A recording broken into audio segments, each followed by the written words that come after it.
Ало? Дичев, тренирам усилено.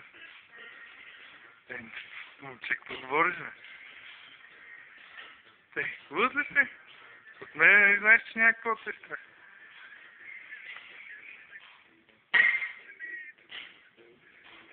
Значи първо трябва да имаме някакъв шаблон, да пратят примерен. Вече по този примерен аз да кажа долу-горе аз как го виждам. Но нека да... Добре бе, няма значение, нека да го пратят.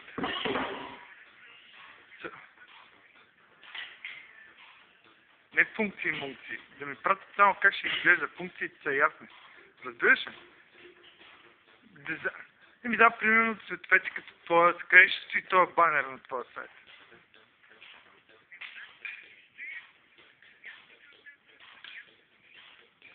Горе дясно.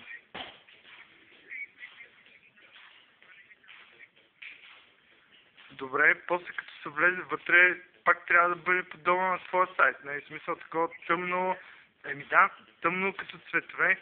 Сега нека да го направят и аз да го видя само като картинка. И по тази картинка вече започваме да работим. Нали? Да.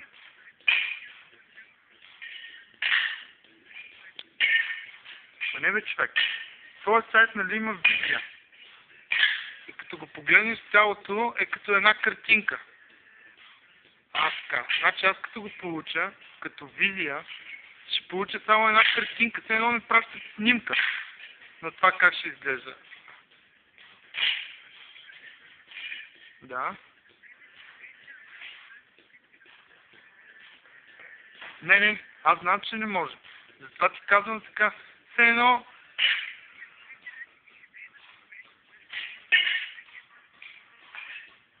Ама няма... Добре, даже и така да е. Въпросът е, че няма нужда, като може да ми се изпрати една снимка. Виж аз как правя. Изпращат ми снимка. Аз тази снимка си я принтирам. Отивам примерно в Онда кафе